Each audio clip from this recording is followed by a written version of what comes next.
there's nothing like Raw ending at 11 p.m. and literally 30 seconds later, coming next on Temptation Island. I really would have sucked it if the cameras weren't rolling. I mean, look, it doesn't bother me, but it's fucking funny to see the drastic difference between the two. I'm serious, literally. That's pretty funny, man. Good evening, everybody. It is what, the 10th? Yeah. 10th of July, 2023. Welcome to this post-Raw show. I am Don Tony. Want to thank you for joining me. I got to be honest with you, tonight's Raw was good, but it felt like a hell of a lot of rinse and repeat. I mean, don't get me wrong, that main event was funny, and it was fun, and it was exciting, and it was nonstop action. But how many times have we seen this fucking formula in 2023? Seth gets beat down. Kevin Owens, Sami Zayn make the save. 6-man tag match made for later in the night. Riddle gets the shit knocked out of him. Owens and Zayn make the save later on the night. Imperium versus the threesome in a 6-man. Cody Rhodes getting beat down later on the night. Imperium.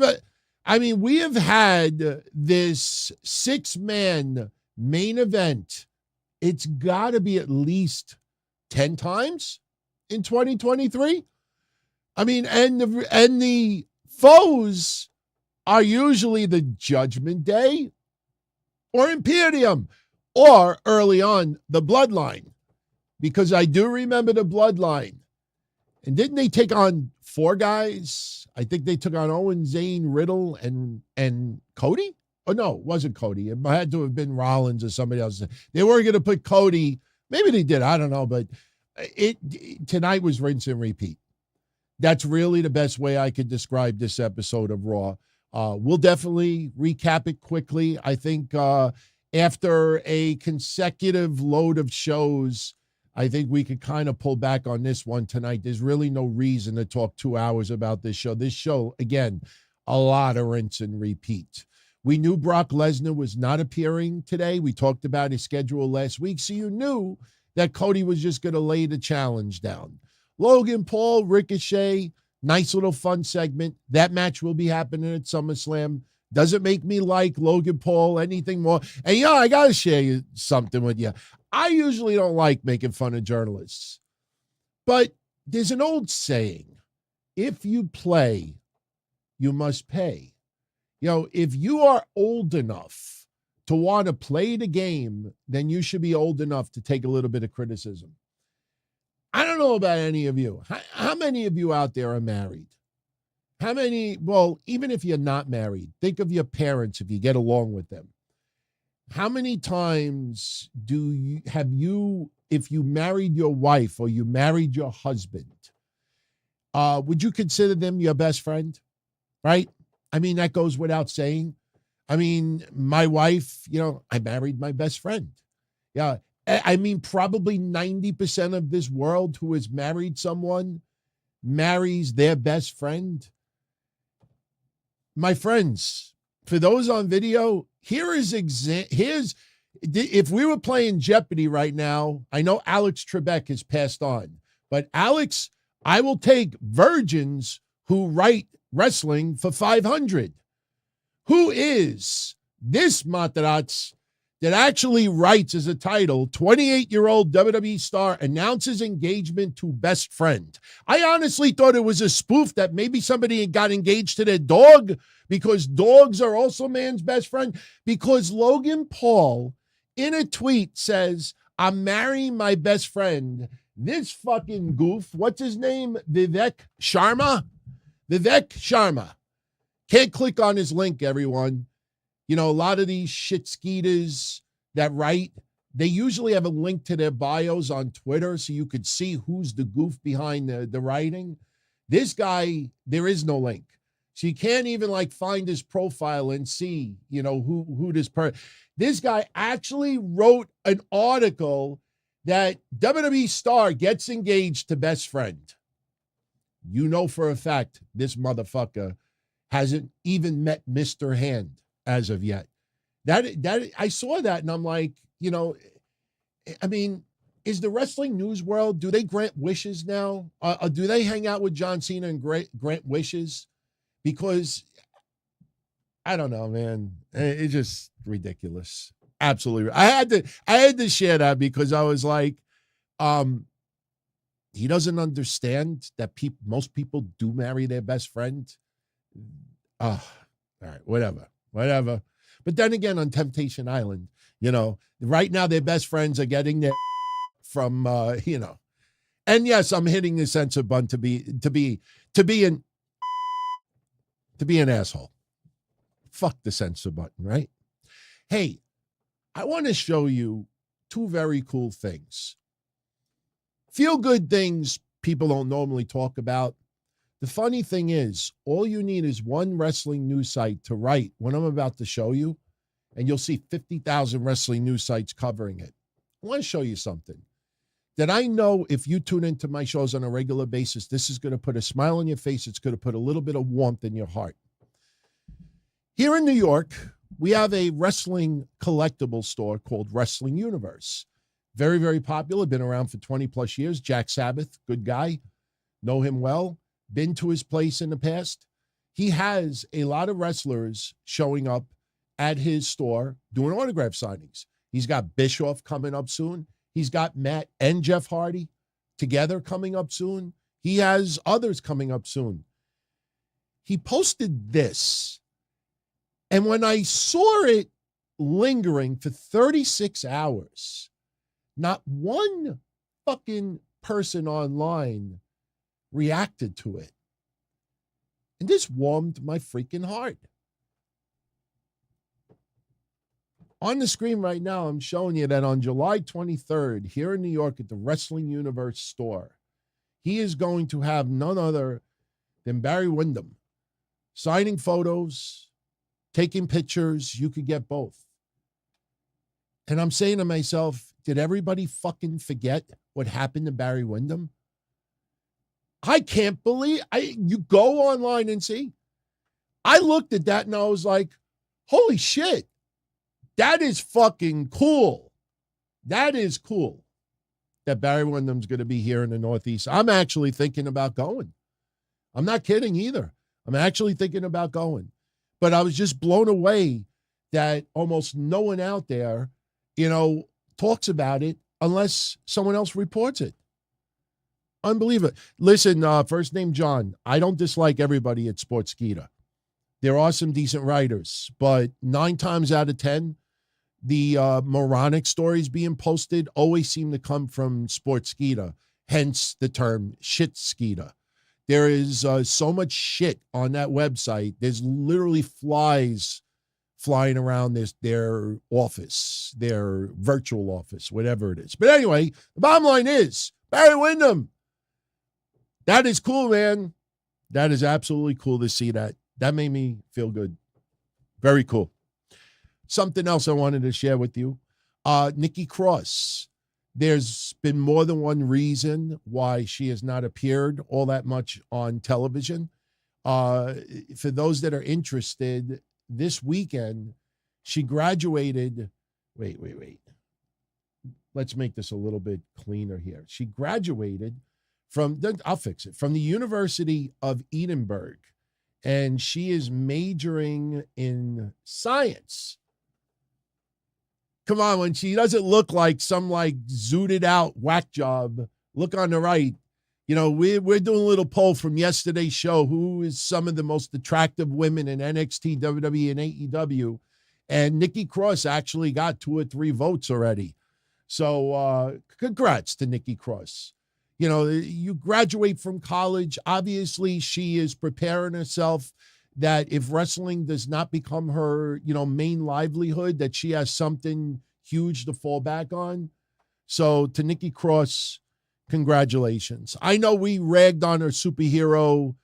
We called it superhero in training because, that's abbreviation for shit. And I know, we used to have somebody team up with the Hurricane, had the same thing, Rosie shit. that we used to call him. But, Nikki Cross, the person, you hear nothing but good things about. So just wanted to give her a little bit of congratulations. All right, now you got to get off my screen. Another cool article, if you want to go seek it out, Omas.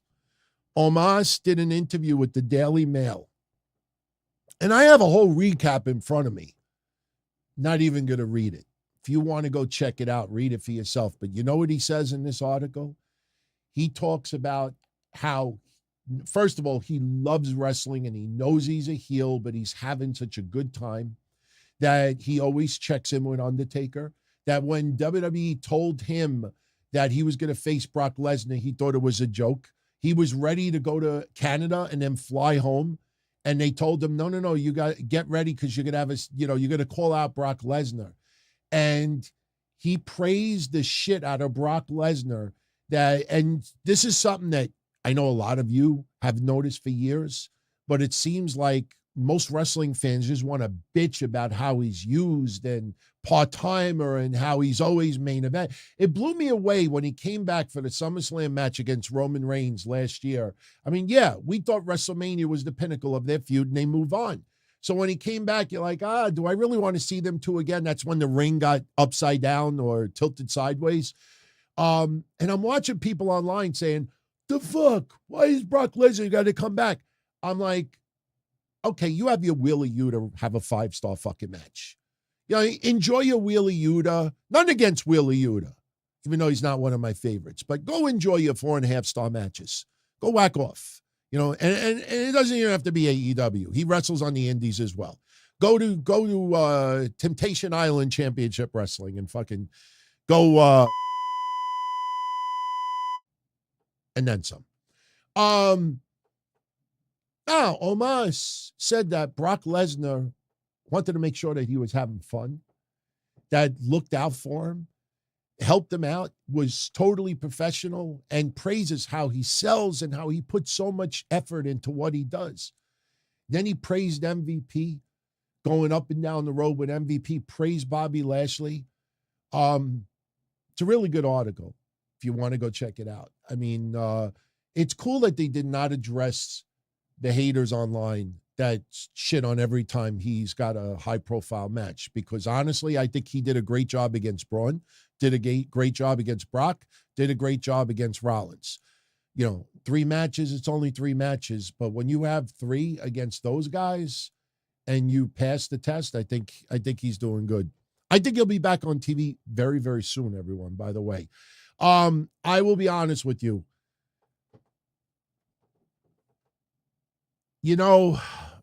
How do I say this? How do we try to make a positive out of this? I thought about this.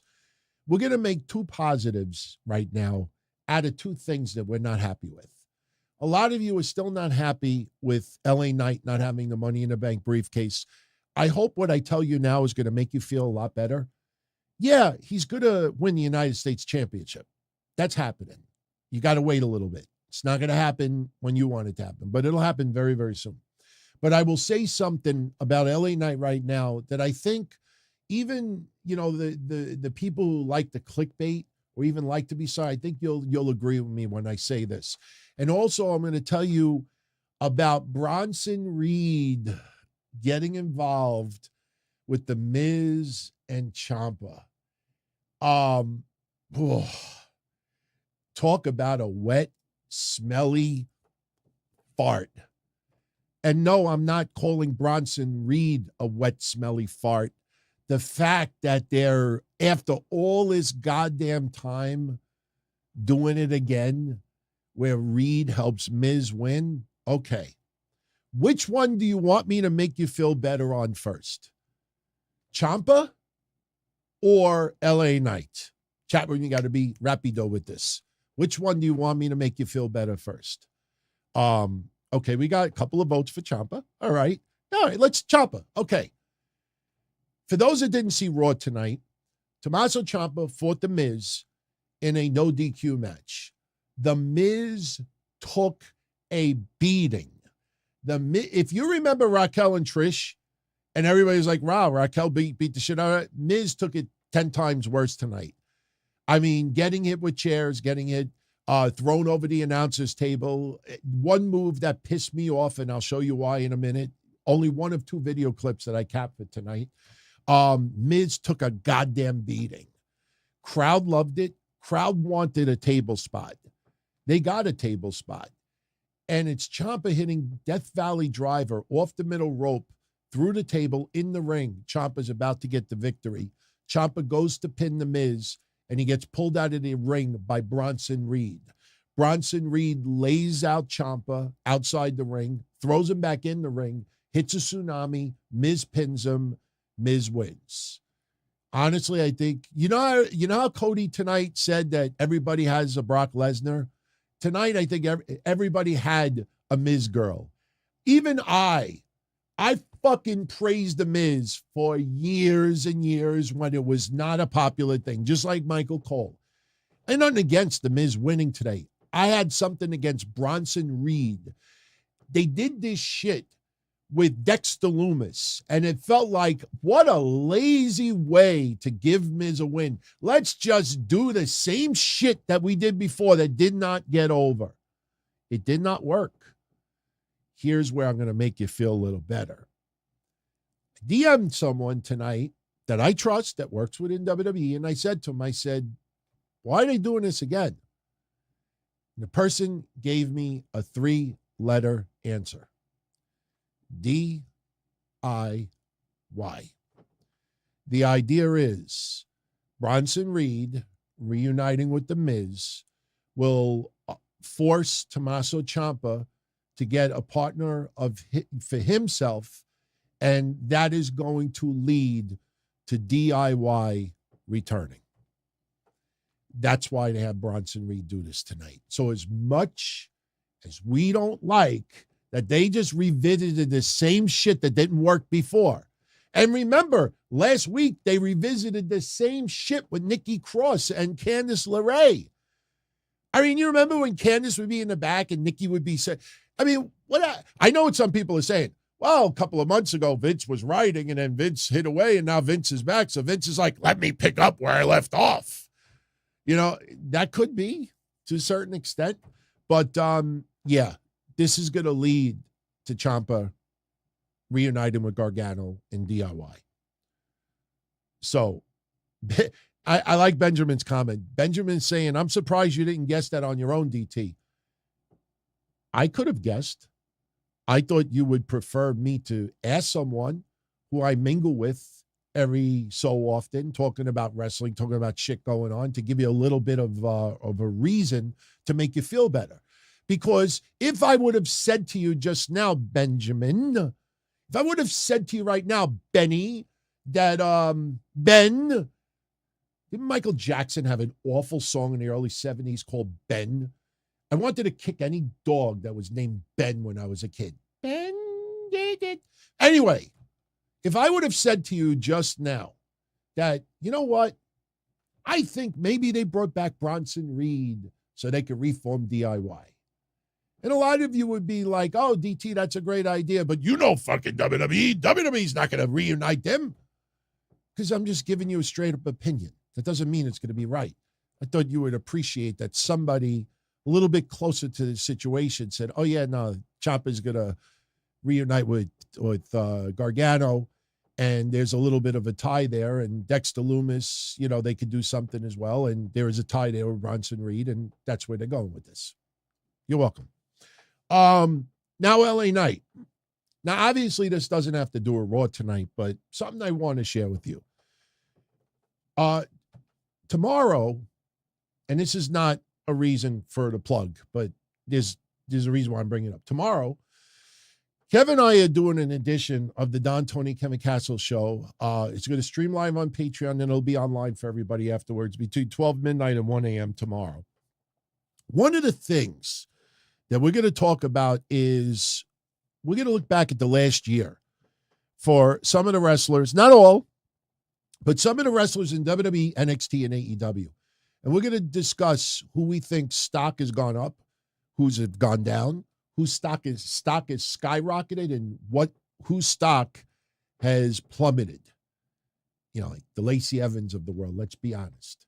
But I was talking to somebody online because I had an interesting discussion about Karrion Kross, especially after what happened Friday. And yes, all the segments got cut short because of the extra time for the Bloodline. And by the way, the ratings are in. I have a crazy detailed ratings report for you tonight. And you're going to realize that the stuff that we thought kind of stunk on SmackDown Friday, because of the amount of time the Bloodline segment took, it affected the ratings as well.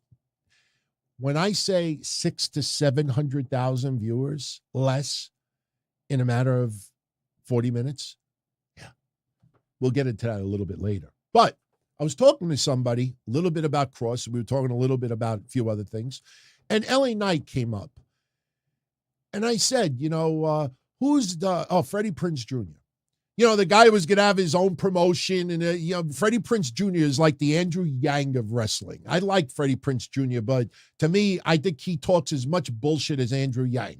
He's going to have his own promotion, and he's going to do this. He's going to have Union do this and that. He gives his thoughts on this stuff. He just did an interview or said something online that he is totally baffled that LA Knight didn't win Money in the Bank. Now, for everybody who loves LA Knight right now, they're like, yeah, you're right, yeah.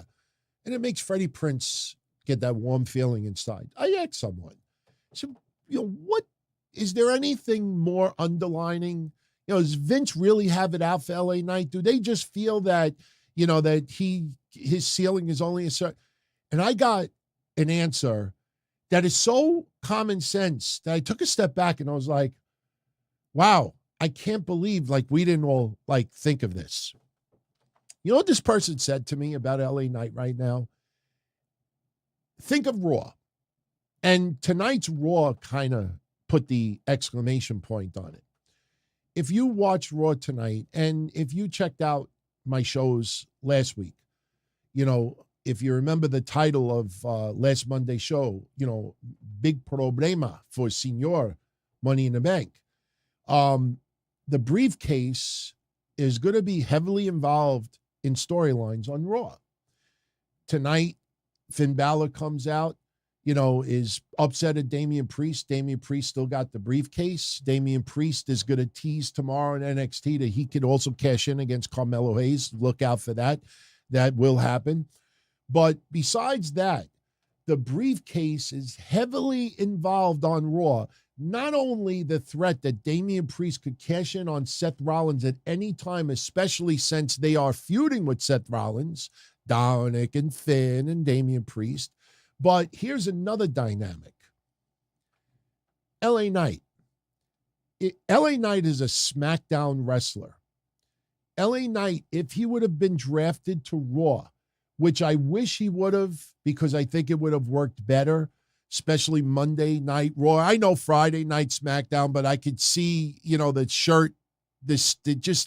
See, when you look at the SmackDown shirts, it usually doesn't say, I don't think it says Friday Night SmackDown, but Raw, it'll say Monday Night Raw. It would have been spelled K-N-I-J. There's a lot more reasons behind it. But this person said to me, he said that, look at how Damian Priest is being used and how often that briefcase is being showed and brought up. Now, imagine if that was LA Knight on SmackDown right now. LA Knight is not going to be anywhere near Roman Reigns. Roman Reigns right now is busy with the Usos, Jey Uso specifically. Then after that, you have to tease a little bit more with the Usos in the bloodline and that possibility that Solo Sikoa could end up breaking away from Roman. Remember 2 weeks ago when Roman laughed at the idea that Solo would be a tribal chief. So if LA Knight would have had that fucking briefcase right now, he ain't interacting with Roman Reigns. That briefcase would be non-existent on SmackDown. And yeah, I listen, the first thought I had to that, and I know some of you are saying it right now through your TV screen. I feel it. You're saying, well, LA Knight could show up on Raw and tease Seth Rollins. He has the briefcase. Why wouldn't he show up on Raw? He could challenge anybody he wants at any time.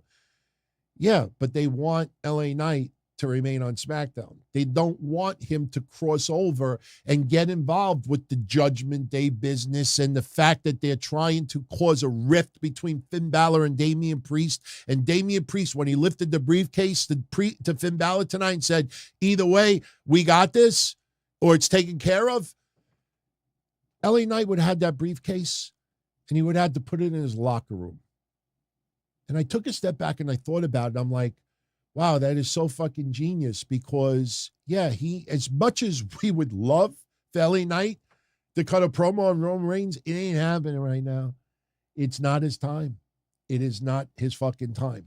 So hopefully that gives you a little bit of consolation that maybe you feel the wrong person won, but to the Freddie Princes of the world, now you got the common sense answer as to why.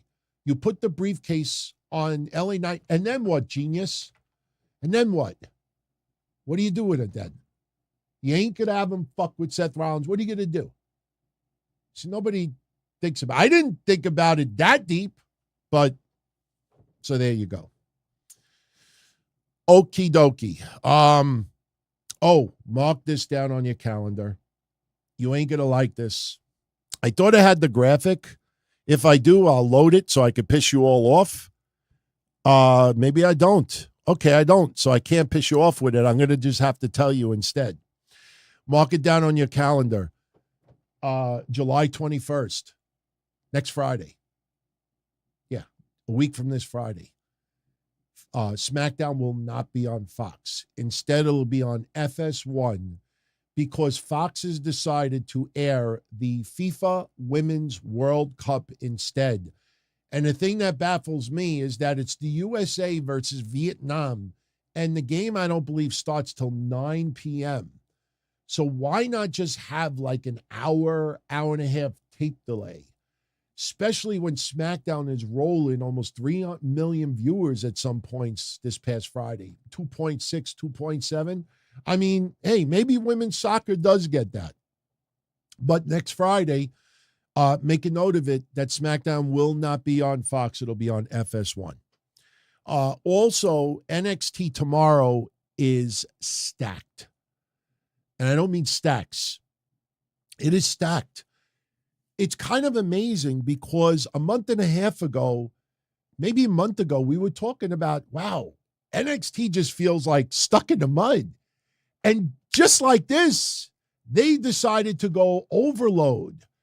It's almost like you go to like your daily restaurant and they bring the food out and the food seems a lot smaller and you're like, it's not what it used to be. And then all of a sudden you walk in there and there's like double of everything. You're like, holy shit, what the fuck happened?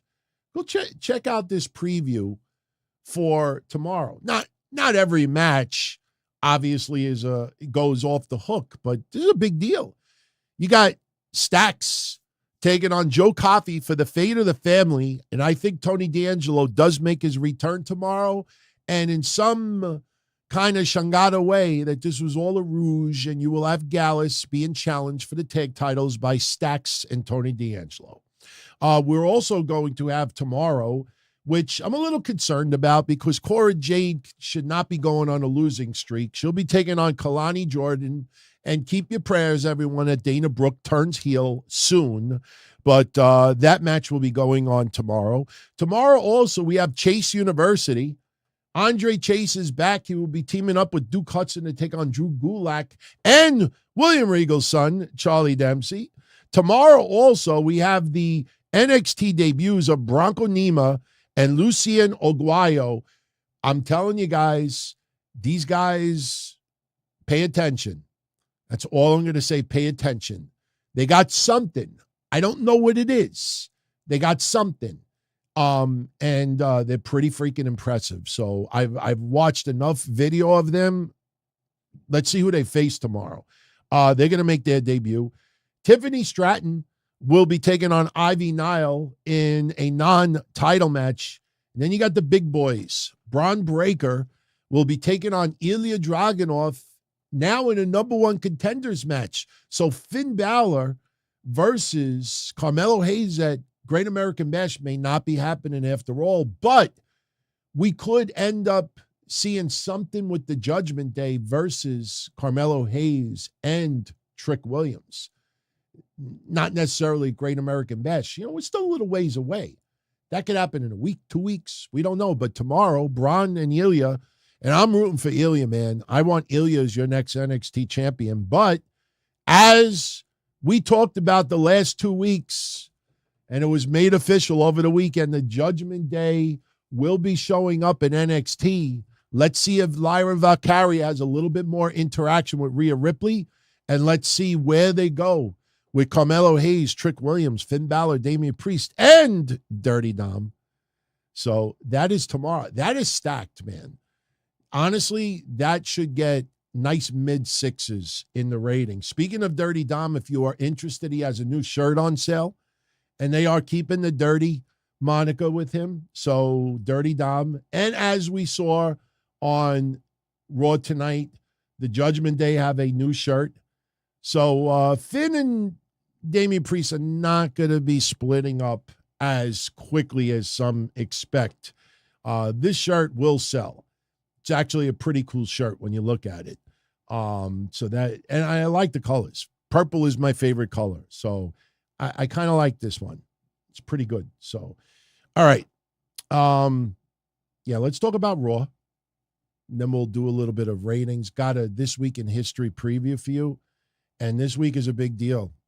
Man, we flash back again to Muhammad Hassan, and it was official this week in history that Muhammad Hassan, because of all the backlash by the media and the TV networks, Muhammad Hassan was removed from WWE programming. And it got so bad that Muhammad Hassan cut a promo. I think the promo might have been in New York, but he cut a promo at SmackDown, and it was not controversial. There was nothing said on it that, like advertisers or families or news would have been triggered. But WWE was so forced into removing him from TV, they did not air the promo on TV. I have it, and I share it with you.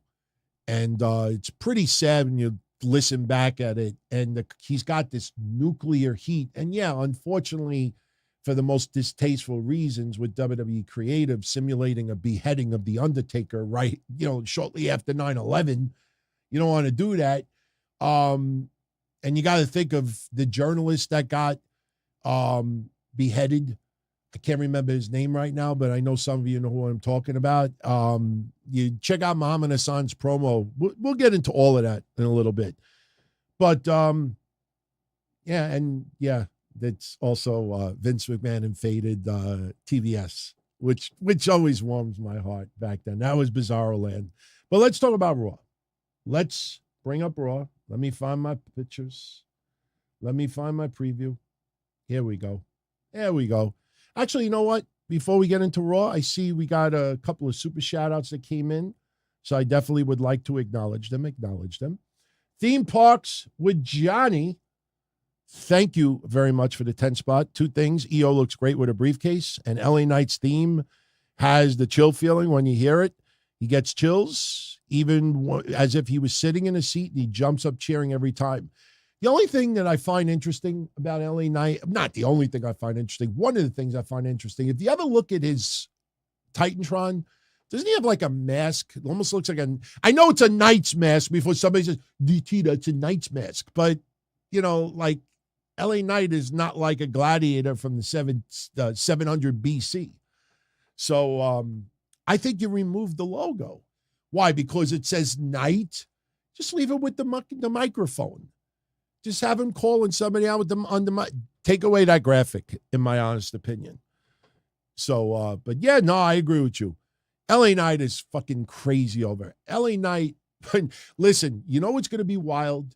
When he interrupts Austin Theory in the very near future, not only are people going to pop crazy for it, but that realization is going to hit them that it may not happen that night, but it's going to happen very, very soon that LA Knight is going to be the one to dethrone Austin Theory.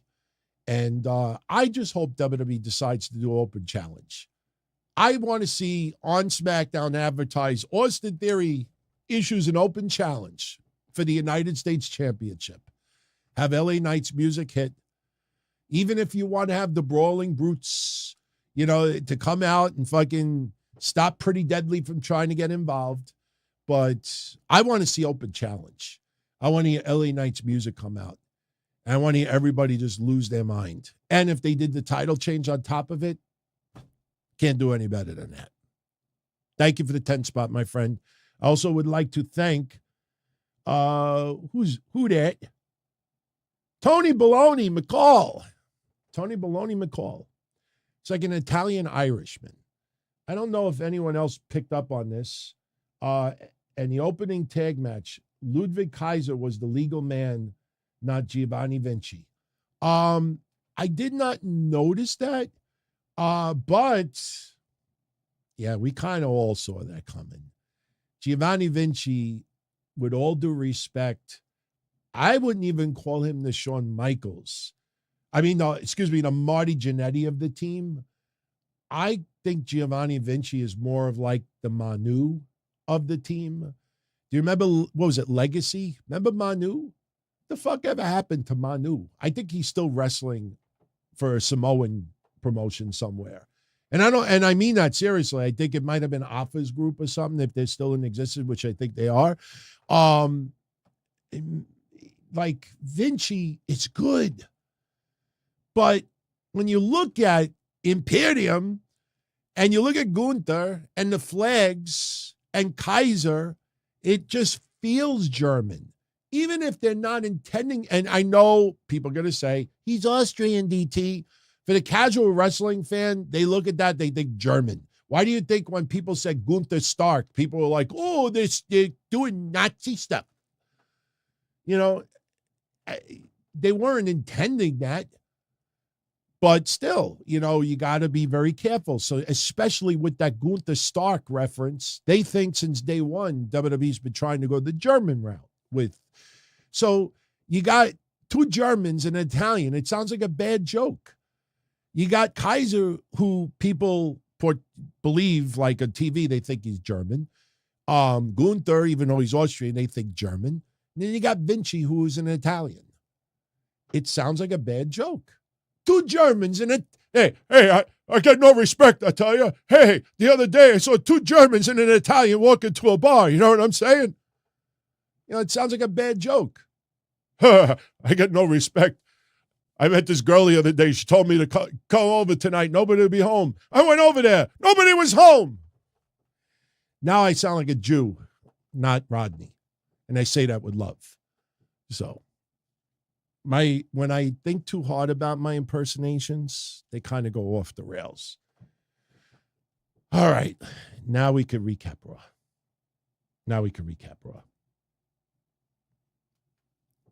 I got no respect, I tell you. Let's pull it up. There we go. Raw tonight, Buffalo, New York. Finn Balor comes out. Finn Balor is not happy.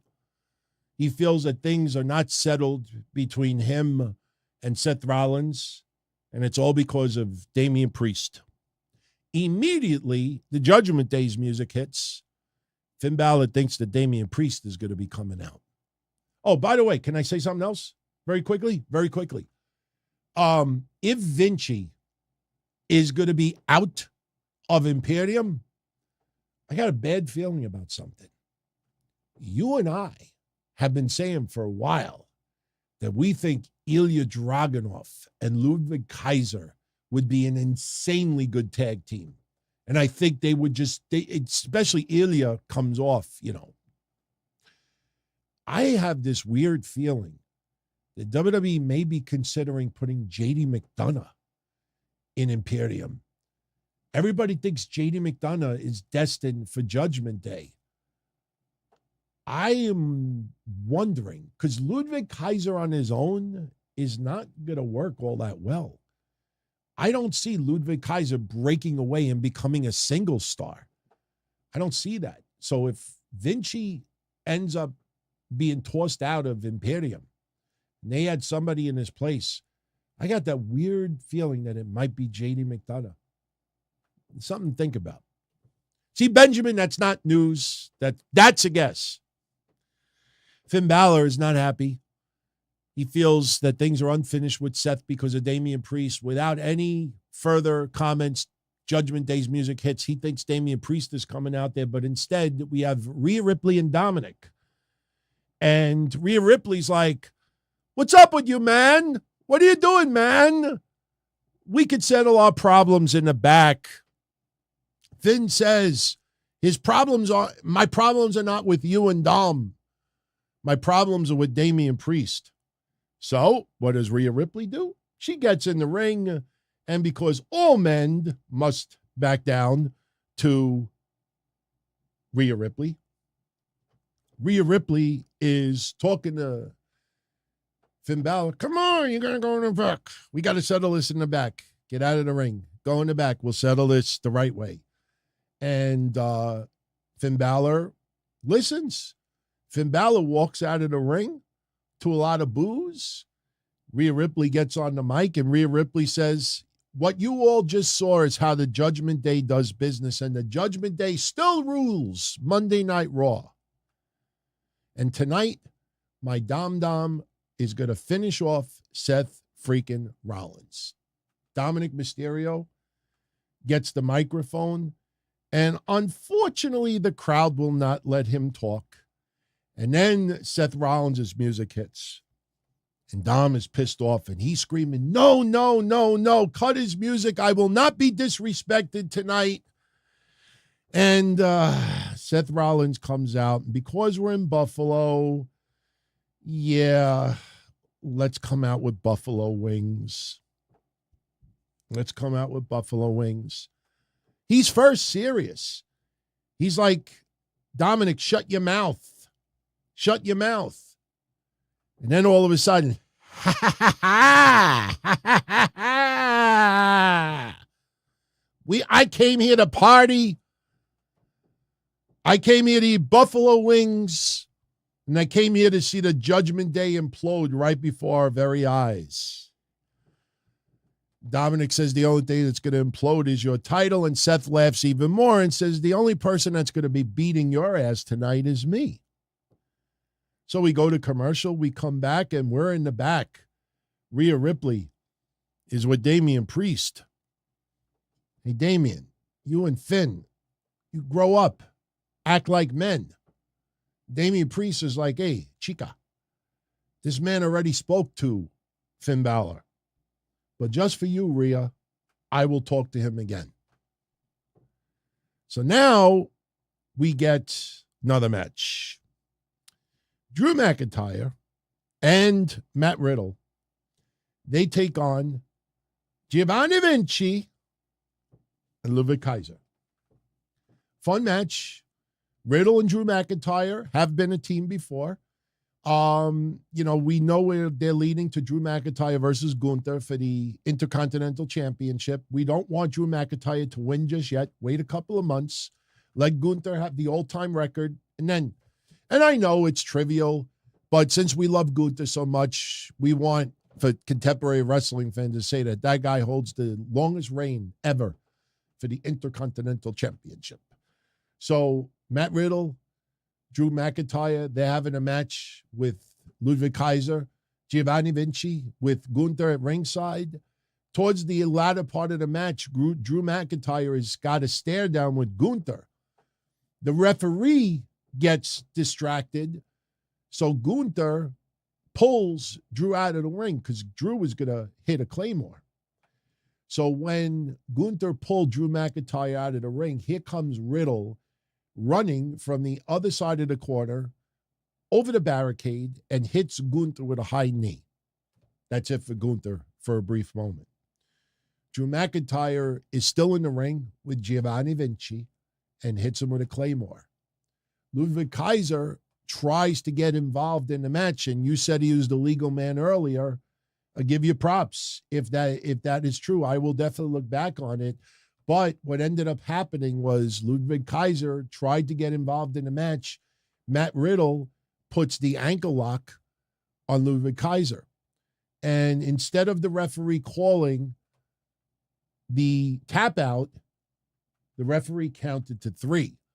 So technically, Drew McIntyre defeated Giovanni Vinci. So once the match is over, Gunther, he is not happy.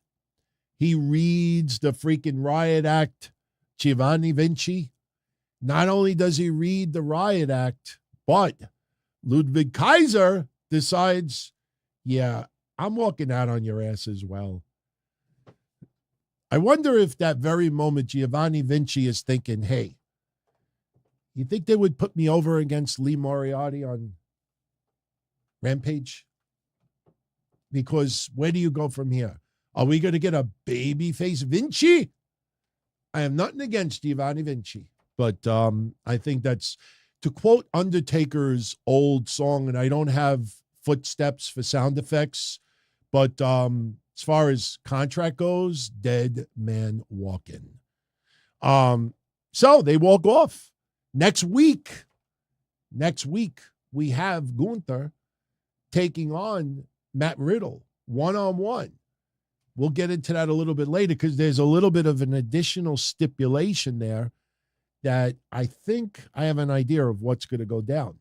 We go back from commercial and we see all the members of Judgment Day in the back, and Rhea Ripley kind of repeats the exact same thing that she said earlier.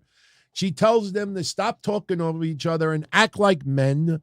Damian Priest says that he wanted Finn Balor to win at Money in the Bank, that he would have never cashed in on Finn Balor. And this is not his fault. And he said, listen, we could go back to the way things were, or we could go and Finn Balor interrupts him.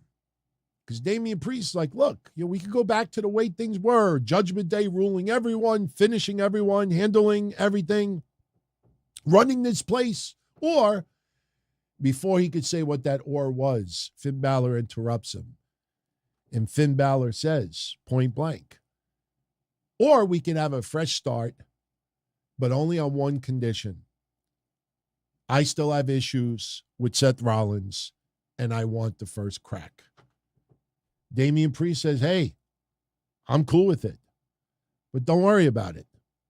He's confident Finn Balor could beat Seth Rollins, but either way, and he lifts the briefcase up and points to it, we have it covered. So Finn Balor, right when Damian Priest walks off, if this was Temptation Island edition of WWE, when Damian Priest walked off, Finn Balor would have been like, oh, you fucking cocksucker, you. That's probably what he would have said. Oh, you stupid son of a bitch.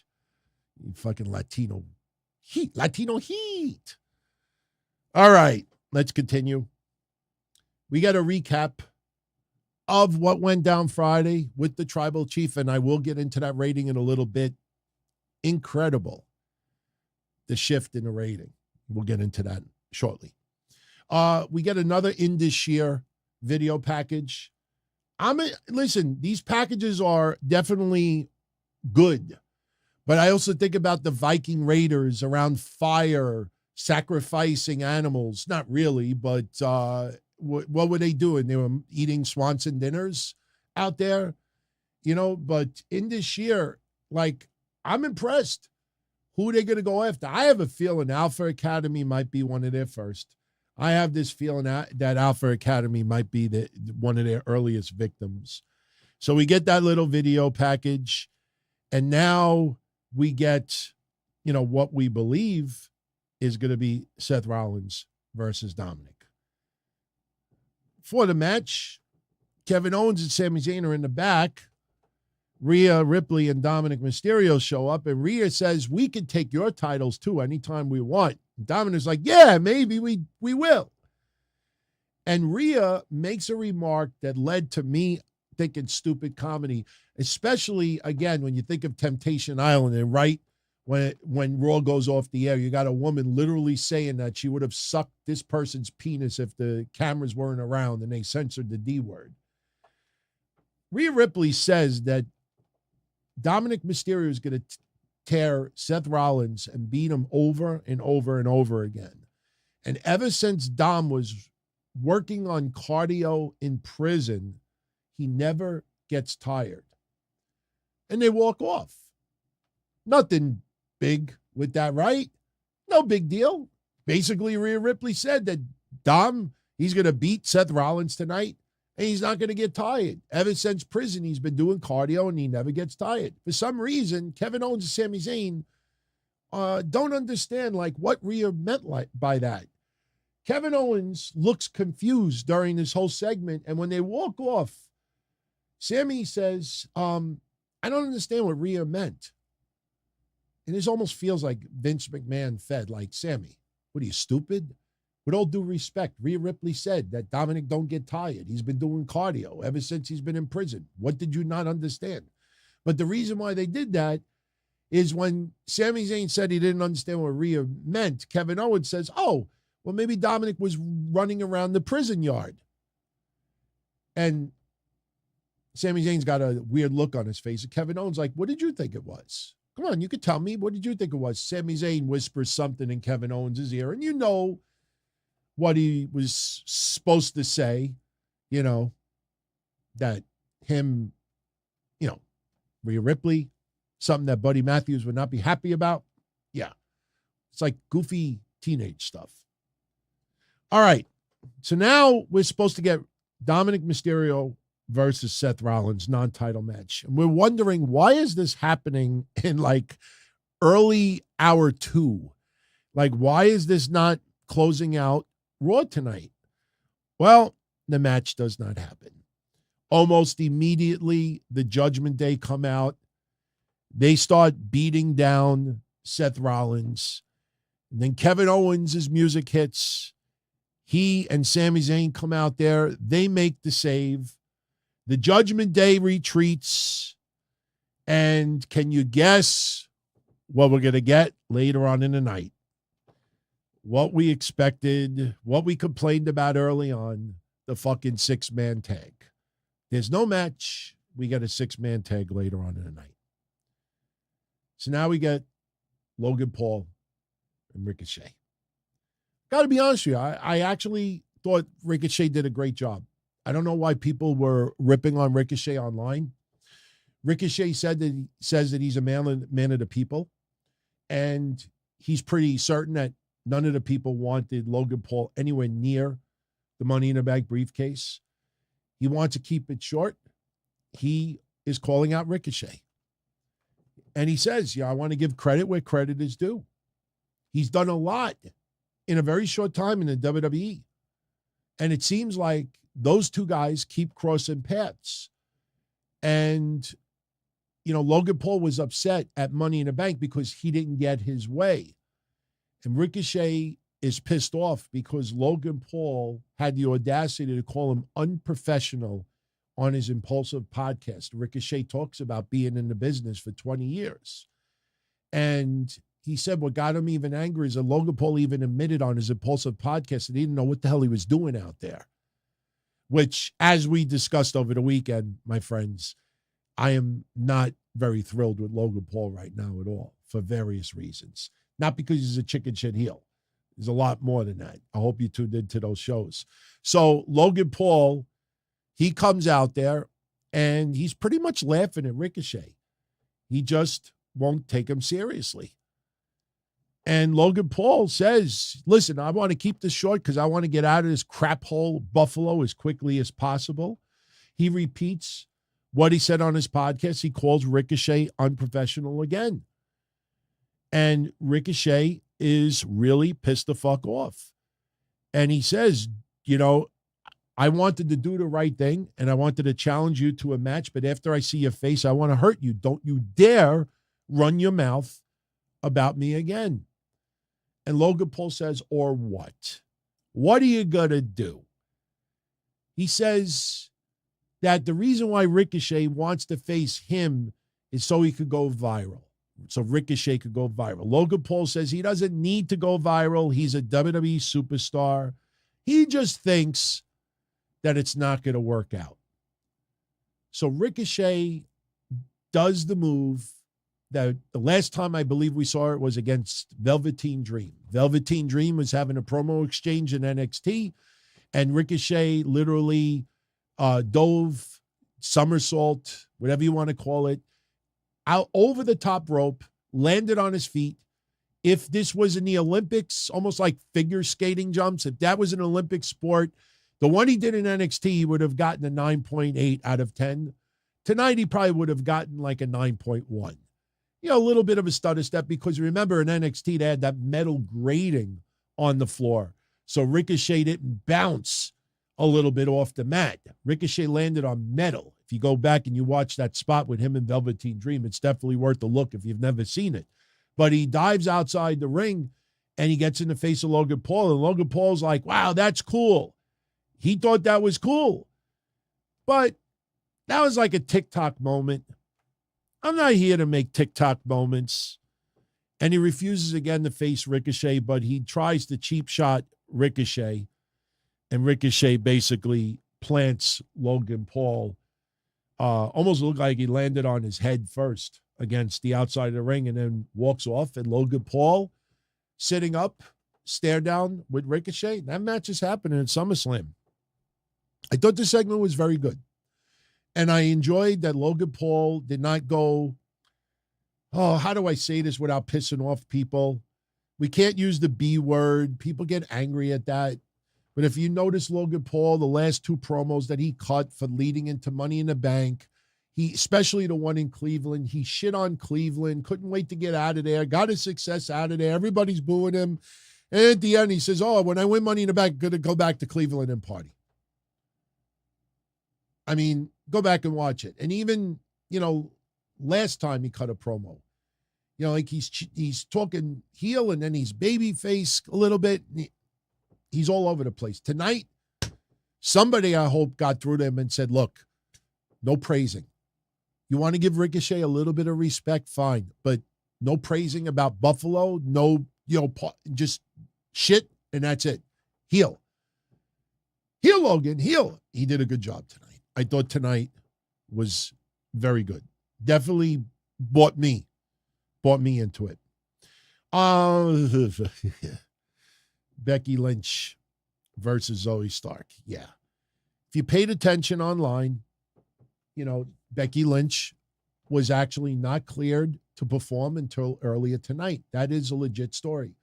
Becky Lynch has had some issues health-wise, and she was not cleared earlier in the week. She was cleared last minute tonight. She had a match with Zoe Stark. When Becky Lynch came out, she came out with the gold fingers shades again. I don't know if you remember those shades. I liked them. She should keep coming out with them. I think they actually work really good for her. They're more of like when Becky was a heel, but they're still pretty cool. This match, I don't know. I couldn't get into this match. Trish Stratus outside the ring, getting involved multiple times. Becky Lynch, late in the match, goes for the disarmer. Zoe Stark hits an awesome super kick for a 2. But unfortunately, Trish Stratus distracts Becky Lynch. Becky Lynch kicks her through the ropes, so Trish falls to the floor. That allows Zoe Stark to hit Becky Lynch with the fruit roll-up. And Zoe Stark gets the win on Becky Lynch. And if you look at Becky Lynch's reaction in the ring, you would have thought that she lost like a loser leaves WWE match. Of course, you don't ever want to lose a match, but a little bit overly distraught, in my opinion. We go to the back. We got Seth Rollins, Kevin Owens, and Sami Zayn with a little bit of a pep talk. We punch faces. We smash heads. We break noses. We will prevail on top tonight, which means that they will lose. When all the champions are in a 6-man, many times they lose, unless Cody Rhodes is one of those 3. We get Chad Gable and Otis. They are in the ring to celebrate the first female graduate of the Alpha Academy. Was it just my audio tonight, or did the crowd have almost like a mixed reaction? And I think about the snowflake era that we're in, and I'm saying to myself, people upset because they use the term female. You see some of the weird things going on online. Like, I wonder if people got like they weren't like really into it, but they're hyping up Maxine Dupree. And ultimately, she won the crowd over. Alpha Academy ended up winning the crowd over. She comes out there and, she looks innocent. She looks cute. If she turns against Otis or Chad or both of them down the line, the fans are going to go off on her. But tonight she comes out there. She's going to get her diploma. She's already got her gown and she's celebrating. And the crowd is chanting, "You deserve it." She thanks Chad Gable. She disses him a little bit, what she originally thought of him when she first met him. But, he has definitely helped her. She thanks Otis, and she's singing the praise for this lovable little thing. She thanks the WWE Universe. You always want to do that. She thanks the WWE Universe for making her a star, and the crowd loves it. And Chad Gable says, "Oh, you have to do one more thing. It's a customary thing for Alpha Academy." And she, is a little confused, like, what is he talking about? And Chad Gable says, "You got to take the hat off." Crowd pops a little. "You got to take the gown off." Oh, the crowd is really liking this. It's almost like the Vince McMahon meme when he's in the chair and he looks like he's orgasming. So they take the gown off and they whip out a leather Alpha Academy jacket for Maxine Dupree. It's the last one they have. They're giving her her own Alpha Academy jacket. And before you know it, here comes Valhalla from behind. Those fucking Viking Raiders, they don't know when to say when. Valhalla takes the jacket, walks off. She's got possession of the jacket, and they're not happy. Next week, Alpha Academy will be taking on Viking Raiders in, I think, a Viking rules match. I know the Viking Raiders have had one of those matches before. So that just allows, like, clusterfuck shit to happen so there's no DQ. But that will be going down next week with Alpha Academy. Shayna Baszler makes quick. She has a very quick match. She turns Emma into mincemeat in maybe 90 seconds at the most. I don't even think it was that long. Emma kind of provoking Shayna in the back beforehand, earlier in the day, talking about both of their history, towards Ronda Rousey. And Shayna Baszler is like, "How's about you go to the ring and I'll show you what I'm going to do to Ronda Rousey." So Shayna Baszler beats Emma in no time. Ronda Rousey's music hits, and Ronda Rousey is not fucking happy. She comes out there, and they have a brawl for a brief moment. She locks an armbar on Shayna Baszler, but Shayna Baszler gets out of Dodge, and Ronda Rousey is pissed off. And I think the fans are a little confused still. Are we supposed to cheer Ronda, or are we supposed to cheer Shayna? Last week, a lot of people cheered Shayna. I did as well. Shayna Baszler, kind of acted a little bit heelish tonight, if you really want to think about it. I think the fans are a little bit confused.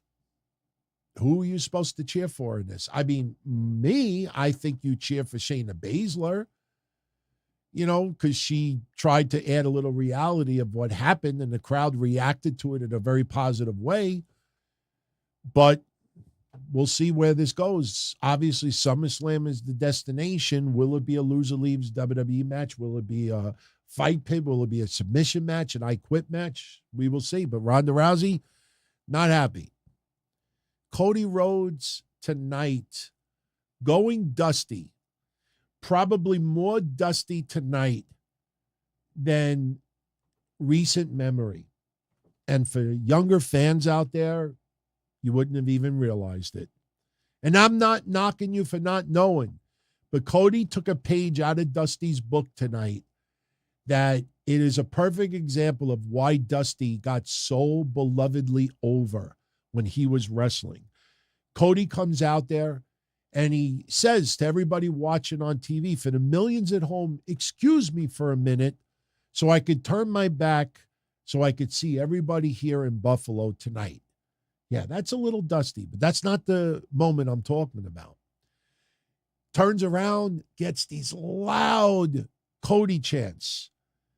Then he goes full-blown Dusty, and he says, I see you, and hopefully you can see me. I know sometimes there feels like there's an invisible wall. There's a divide between us. But sometimes I feel you're in the ring with me, and that could be a dangerous thing. But thank you very much. That is Dusty Rhodes. Vintage early 80s Dusty Rhodes. Talking about, I could feel you through the TV. I ain't doing Dusty Rhodes impersonations tonight. Sorry. I could feel you through the TV. That's what he was doing tonight to that crowd. I feel you in the ring with me. I know sometimes it feels like I don't see you, or maybe you can't, but I feel you. And then he goes one step further. That, somebody asked him recently, was in the UK, about his momentum. And he looks around, and Raw is sold out. WWE sold out everywhere. And everybody is cheering. It's getting louder and louder and louder. He's given all of the credit to the WWE Universe. So you would think that he's doing okay. But his momentum in the ring is very, very shaky. Because you have to go through an obstacle. You can't go around an obstacle. You have to go right through it. And that obstacle is Brock Lesnar. Then he says we all have a Brock Lesnar.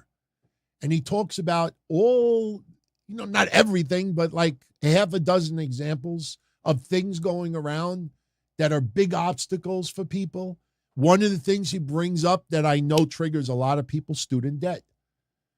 You see what's going on in politics, and I keep politics off these shows unless we're forced to bring it up. But with the student debt thing, if you look at it, you have a lot of Democrats that ran that they were going to cancel out student debt.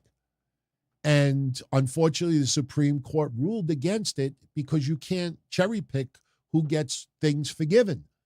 I mean, it's kind of common sense when you think about it. Believe me, my wife has $50,000 in student debt. Trust me, she would love to have some of that, even a little of it waived. But the point is, now because the Supreme Court shot it down, now you got politicians saying, oh, you got to pick us for 2024 so we could change the Supreme Court and we could change the outcome. That's how politics go. You run on something where you know that you probably have a rat's ass chance of getting done. And then when it doesn't get done, you blame the other people. You say, you got to put even more of us in there so we could eliminate them. That's how it goes. But meanwhile, 8 years go by and they got all this money and power. So Cody Rhodes tonight, he's like, student debt is a Brock Lesnar. The marathon runner in the Boston Marathon, she was right at the finish line. And then I don't know what he was talking about. I got to look at that story up later that she walked the other way. It sounded like a bad Roadrunner cartoon. Like Wile E. Coyote wrote like Birdsey going the other way. And she ran into a Brock Lesnar. Me the other day, I walked outside without shoes on to go get my UPS thing, and I fucking fell down 3 steps. I wish I could show you right now, but I'm just wearing boxers. I got a whole bunch of cuts on my lower knee. Those fucking steps, that's a Brock Lesnar. And I go to my office tomorrow, and the same goddamn old man that shows up at my door every day because he's lonely, he's a fucking Brock Lesnar. Some podcasters out there are Brock Lesnars. We all have a Brock Lesnar. So he wants the rubber match at SummerSlam. And did you notice this tonight? Did Cody Rhodes finally give us a reason why Brock Lesnar did what he did to Cody? Did you catch it? I think this was a very weak attempt by WWE, but Cody kind of gave us the reason why Brock attacked him. Tonight, Cody Rhodes said, why do I want this match? Why do I need this match? Because Brock Lesnar is next in line. And I want to be. No. I will be next in line. So indirectly, Cody Rhodes finally gave us an official reason why Brock Lesnar did what he did to Cody. Because Brock Lesnar was next in line. Which makes no sense because Brock Lesnar cannot face Roman Reigns because that was the stipulation last year. But still, excellent segment. Excellent segment. Cody, I don't think could have done any better. And that connection with that crowd, as long as he keeps that connection, he killed it. Killed it. You could see it. You could feel it. And I know a lot of old school people are going to pick up on all the Dusty stuff tonight. All right. Miz versus Ciampa. Yeah, I know somebody said I sound like Paul Heyman a little while. Yeah, I get that for 20 years. And I'm from New York too, all my life. So Paul Heyman, we sometimes the way I talk, and sometimes I don't intentionally do it. So I also sometimes sound like Kermit the Frog. Kermit the Frog here. Yay! Miz and Tommaso Ciampa. We already talked about the match earlier, but I got to show you something. As an old school wrestling fan, I got angry tonight at something. And no, it wasn't Bronson Reed. I mean, I didn't like Bronson Reed. I immediately was like, what the fuck? Why are they going back to this shit? But something really pissed me off tonight in this match. Did anything about this match other than Bronson Reed piss you off tonight? Something pissed me off. The Miz took a beating. He got hit with chairs. He got tossed over the announcer's table. He got kicked in the face. He got hit with garbage can lids. He got shit knocked out of him. But there was one move that got me mad. And it led into a commercial. Now, if you look at the Miz's reaction, he sold it so good that I actually laughed at his reaction. But just my opinion, my friends. For those on video, look at your screen. For those on audio, I will tell you what segment it was. It was this. Tommaso Ciampa put a chair around the Miz's neck. Now, over the years, we have seen major angles where somebody has a chair wrapped around their neck and they're thrown into the corner metal post. And the wrestler can't breathe, taken out on a stretcher, taken into a hospital. Matches have abruptly ended. You'd have concern. In my opinion, that should never be a lead-in to a fucking commercial. And that's what they did tonight. You look at your screen, look, he smashes them. And you to me, match over. That's it. Now, if you look closely, you see the Miz go down. Look at the Miz's face. I fucking laughed. The Miz sells like he's dead. He sells like he's dead. But we go to commercial. And I'm saying to myself, you do that as like a middle match spot? No excuse for that. I would not even AEW would I accept that. To me, that was awful. That was just terrible. But we go back to commercial, and the crowd is chanting all throughout the match. Did you hear the annoying little kid during the match? Miz, you suck. Go back, watch the match, especially the first half. There was some annoying little kid at ringside, and the audio was going through my TV, and I have surround sound, and I'm like, this fucking kid's behind me. This kid's in front of me. I feel him everywhere. There was an annoying kid screaming, Miz. I'm not dissing it. It's cool when little kids get that emotional about a wrestler. You know, it's especially funny back in the day when you'd see like 8-year-olds going to fuck you, especially Roddy Piper. There's an infamous photo of Roddy Piper walking down the rampway at Madison Square Garden, And you got these little 7-year-olds all giving them the middle finger. Roddy Piper's looking down like, what am I supposed to do? But this match, fans are chanting for tables. They finally get the tables. And towards the end of the match, as I said earlier, Tommaso Ciampa is on the middle rope, Death Valley driver with The Miz, put him right through a table. Match should be over. 1, 2, Ciampa gets pulled to the outside. It's Bronson Reed. Motherfucking Bronson Reed. Bronson Reed lays out Tommaso Ciampa. Yeah, oh yeah, here is the Death Valley driver through the table. And we think the match is over. Bronson Reed pulls him to the outside and takes him out. Little diving elbow, brings him back in the ring, hits a tsunami. Miz once again buying the services of Bronson Reed. Miz gets the victory. Again, hopefully the consolation is what we talked about earlier with DIY. Not the outcome that we were expecting tonight. Backstage, we get another confrontation with Raquel Rodriguez and Rhea Ripley. And this is nothing against Rhea, and this is nothing against Raquel Rodriguez. But the women's division on Raw is, in my opinion, arguably the worst that it's ever been. The fact that you have to have a tag team champion who has no shot of becoming a double champion, feuding with Rhea Ripley because Rhea's title will be on the line, not Raquel Rodriguez. That will be the telltale sign that Rhea Ripley will be winning this. That just shows you how weak this division is. That, you know, outside of Becky Lynch, like, there's nobody. There's absolutely nobody. So somebody's bringing up Kelly. I don't know why, but I'm talking about 2023.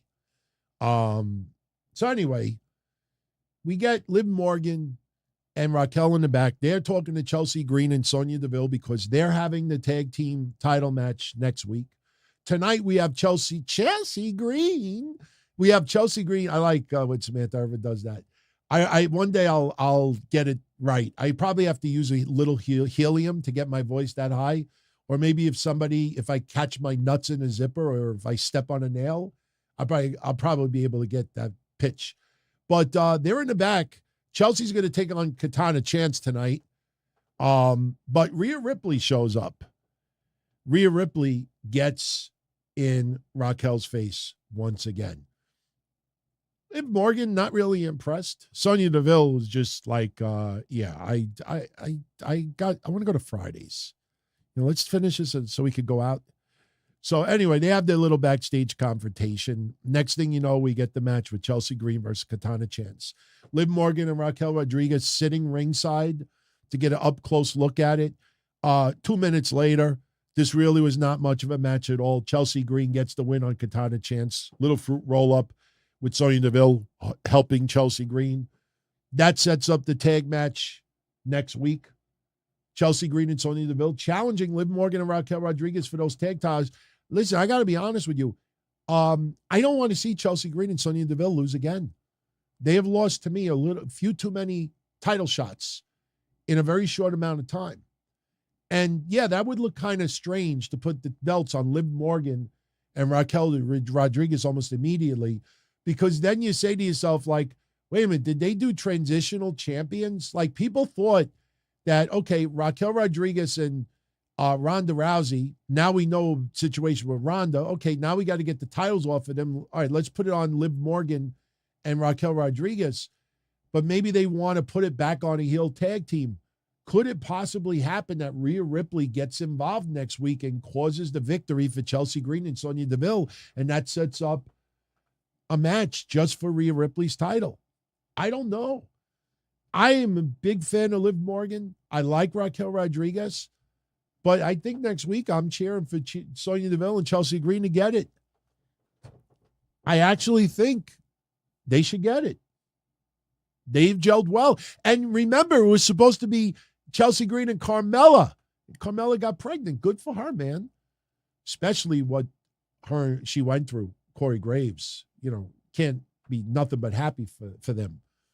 But Chelsea Green and Sonya Deville, they fucking work. They actually work as a team. I like it. So now we get Drew McIntyre and Riddle in the back. Drew, you haven't been out that long. He comes back. Everywhere I look, there's nothing but factions. When did this start? I guess you forgot what the Brawling Brutes did to you. So him and Riddle are going to start eradicating all of these factions. Good luck. Drew next week will not be on Raw. He will be on official business for WWE. Riddle says that he's got Gunther in the match next week. Drew McIntyre is concerned. Hey, Riddle, I like you very much. But, Gunther, Imperium, they're going to get involved. I'm not going to be here to help you. And Riddle's like, no, that's all right. I took care of that. Giovanni, Vinci, and Ludwig Kaiser are barred from ringside next week. I think Ludwig Kaiser still gets involved. Maybe even Vinci. Maybe Vinci's ship backfires, but Gunther is not losing the championship. Even if it's a non-title, Riddle ain't beating Gunther. Sorry. Maybe a DQ win at most, but I don't see that. I don't see Gunther losing anytime soon. So now we got the main event, and it's the 6-man tag. Kevin Owens, Sami Zayn, Seth Rollins versus the Judgment Day. As we said at the opening of today's show, on too many of these 6-man impromptu tag matches in 2023. On SmackDown, my most annoying pet peeve is whenever a babyface tag team partner never seems to see the tag and doesn't see the blind tag, and the legal person is not in the ring, and the dumb poor bastard of a babyface hits their finisher, but they hit the finisher on the wrong person and then they end up losing. Take a shot every time that's happened in 2023. You'll need to go to AA. But we get the impromptu 6-man tonight. It was a fun match. I'm not going to take that away. One of the big moves of the night that everybody was into, you had the Judgment Day outside the ring brawling with Seth Rollins and Sami Zayn. So Kevin Owens is like, all right, no problem. I'll just climb to the top rope and do a cannonball to everybody to the floor. And then Kevin Owens gets up and he starts yelling at Rhea Ripley, your boys are nothing. And we go to commercial. We come back from commercial, and we got your typical Raw main event. Ultimately, Seth Rollins, who's been trying to get a piece of Dominic Mysterio all night. Dominic is in the ring. Seth Rollins gets the tag, and Dominic Mysterio looks very, very concerned. Wait, why did that happen? Hold on. Let me fix that. Give me 1 second. Let me fix that. All right. Here we go. There we go. I think that's because I didn't reset my pictures earlier. Let's see. There we go. Yeah, there's concerned Dom. Dirty, concerned Dom. He does look dirty, sweaty, concerned right now. Seth Rollins gets tagged in. Dominic Mysterio, a little bit of concern. Little short beatdown by Seth Rollins, but Damian Priest is tagged in pretty quickly. Hits a powerful clothesline, but only gets a 2. Sets up for the South of Heaven, but Seth Rollins blocks it. Seth Rollins pushes Damian Priest into Finn Balor, who was standing on the ramp, on the apron. Balor falls to the floor. You think to yourself, uh-oh, Damian Priest just knocked Balor to the floor. But no dissension there because Rollins pushed Priest into Balor. So the match continues. The funny thing is, Finn Balor gets back in the ring, breaks up a 2 count by Seth Rollins, and all this is going on. You got Dominic, you got Finn, you got Damian Priest, and you got Seth Rollins. And for a little while, I think people forgot that Sami Zayn and Kevin Owens were in this match too, because Seth Rollins and Finn Balor are going at it. Dominic Mysterio's tagged back in, hits a beautiful frog splash for a 2 because Sami Zayn broke it up. And like, oh, Sami, you came back. Did you have to go do pee-pee or something? Like, where were you? Sami Zayn acted like nothing happened to him. He gets the hot tag, and he's in the ring, and he is clear and housed. But unfortunately, Damian Priest, Finn Balor, they get the upper hand. Damian Priest with a little south of heaven with the referee not looking. That allows Finn Balor to climb the rope, hit the coup de grace, and pins the tag team champion, Sami Zayn, for a 1, 2, 3. After the match is over, Damian Priest and Finn Balor are in the ring. They are looking at each other, and they decided to give each other the hug like, oh, Chico, me and you are going to be taking on Kevin Owens and Sami Zayn for the tag team titles very, very soon. Wouldn't that be something if they end up taking? Listen, the telltale sign when Kevin Owens and Sami Zayn could be losing those belts, if they start separating Raw and SmackDown as far as the championships. Remember, they have 2 titles still. And Adam Pearson's storyline has yet to do what they did a couple of months ago. Do you remember a couple of months ago when they did a tournament? They did a tournament on SmackDown. Was it Braun Strowman and Ricochet that got the shot? I think they got the shot. And I think on Raw, wasn't it supposed to be Finn Balor and Damian Priest? Finn Balor got injured. I think Dominic Mysterio took his place. I don't remember if that's what it was. Maybe I'm thinking of something else. But my point is, at that time, they were doing the SmackDown Tag Team Championships on a SmackDown tournament result. They did it on Raw, but the titles didn't change hands. Afterwards, you had Roman Reigns and Solo Sikoa take on Kevin Owens and Sami Zayn for both belts, which I thought was a big mistake. As I said at that time, if they would have put just the SmackDown tag titles on the line, I think more people would have thought that Roman and Solo were going to win, because Kevin Owens and Sami Zayn would still have been a champion even if they lost those other belts. Of course, they weren't going to lose the belts. The point is, doing that, you start thinking, oh, well, maybe they will drop the titles. When no titles are on the line, both titles are on the line, that's when you know that, okay, I see where this is going. That's why, I don't think anybody thought there was any chance, of them losing the championship belts, because both championships were on the line. Remember, if someone dethrones Owens and Zayn of both sets of those belts, now they got to be on both brands. And I don't see any tag team anytime soon that's going to be traveling to both brands. Plus, understand, on those other brands, with the exception of the Street Profits, who's a babyface tag team that is super over right now? Kofi is still out with an injury. We want to really revisit that. The Usos obviously are tremendously over, and they're back to babyface, but they shouldn't get tag titles again anytime soon. So we'll see what happens. But that was your episode of Raw tonight.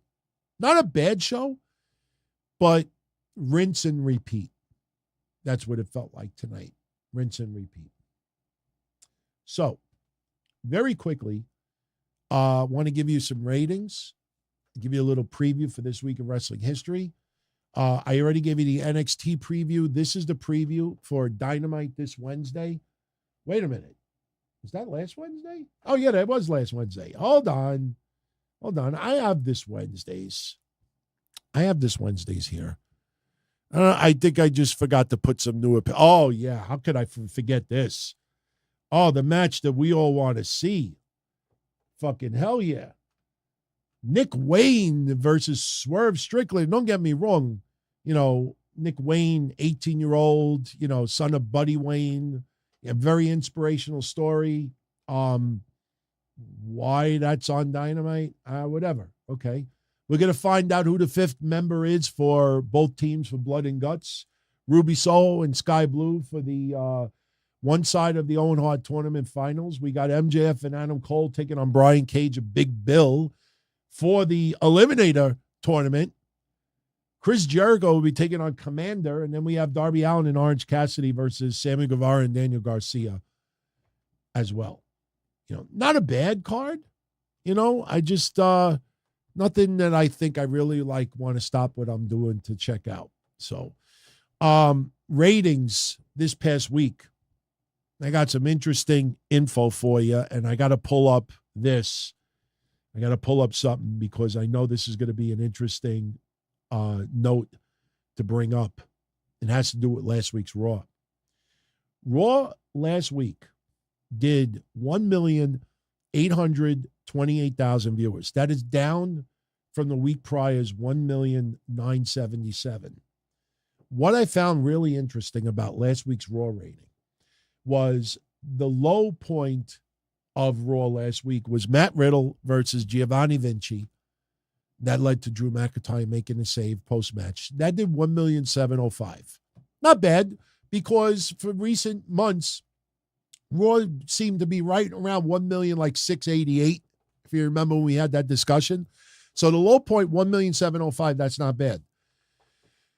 The high point of Raw last week was actually Rhea Ripley versus Natalya, and the promos that we saw of The Miz and Tommaso Ciampa hyping up this week's match. That actually did 1,955,000 viewers, and you want a little bit more of this? Check this shit out. Rhea Ripley versus Natalya started the quarter before, about 2 or 3 minutes before on the prior quarter. That prior quarter did 1,818,000.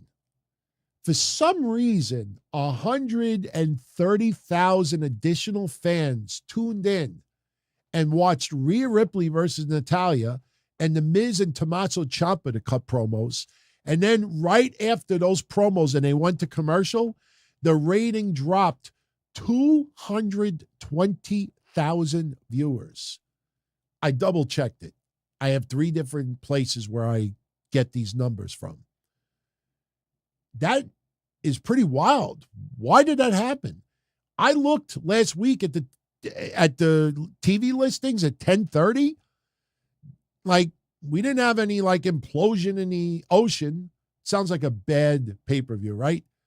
Implosion in the ocean. Coming tonight, implosion in the ocean. 220-something thousand viewers. How crazy is that? I thought, give the women their due. That match was great last week. By the way, Natty did win a dark match tonight. She beat Xia Li. Also, Indy Hartwell beat Dana Brooke tonight, main event show. That comes later this week. So that was Raw last week. NXT last week did 508,000 viewers. Remember, that was the 4th of July holiday. A lot of people, obviously, probably still enjoying their 4th. The high quarter last week was Eddie Thorpe versus Damon Kemp, Raw NXT Underground. That did 555,000 viewers. The low point was, if you've been following my Wednesday Night Dynamites for the last 2 years, this kind of hurts. The Dyad versus the Creed brothers. It only did 461,000 viewers. We have ranted for the last 3 years on how the grizzled young veterans, when they main evented NXTs or were next to last, they would have 100,000 viewer drops.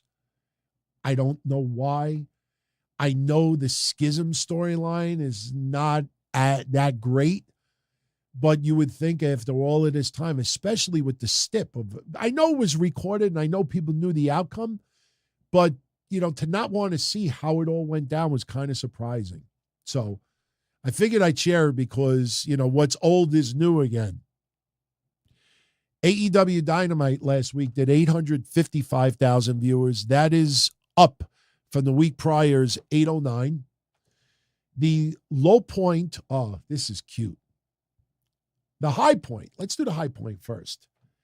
Chris Jericho and Don Callis in the ring. Remember when Don Callis offered his services to Chris Jericho? And Samoa Joe and CM Punk, the hype leading up to their match on Collision, that quarter did 898,000 viewers. That was the high point of last week's Dynamite. Outside of quarter one. We don't do Big Bang Theory lead-ins. The low quarter of last Wednesday's Dynamite was the main event. Kenny Omega versus Wheeler Yuta. Not only did it only do 804,000 viewers, but their match started in the prior quarter. Remember what I said about Rhea Ripley and Natalya, that it went like this? For Wheeler Yuta and Kenny Omega, it went like this. Because the prior quarter, at the very end, where they were in first couple of minutes of their match, that quarter was at 840. And fans still were turning it off. Just figured I'd share that. New Japan Pro Wrestling last week did 53,000 viewers. That is slightly down from the week prior's 55,000. Impact Wrestling, down a decent amount, did 122,000 viewers, down from last week's 149, but still, up from a year ago. Rampage this past Friday did, remember Rampage's, we got to show this. Remember the Rampage hype? Rampage 100. I got to put that card back on the screen. Where's Rampage 100? I have it right here. Let me see if I can pull it up. Come on. There you go. Oh, that's Dynamite. That's still Dynamite. Where's my Rampage 100? Come on. Don't spoil the fun. Let me see. This is today. That is Collision. I know I have it. You know what's going to happen? We're going to finish the show and it's going to pop up. Wait, Kenny Omega and Yuta. Okay, where's Rampage 100? I couldn't have deleted it. Oh, wait. Nope. Okay, well, I guess I don't have it. That sucks. Well, anyway, bottom line is Rampage 100. I think the first match was the Elite versus the Dark Order. Then they had some important matches as well. Rampage on Friday did 368,000 viewers, down from the week prior's 450.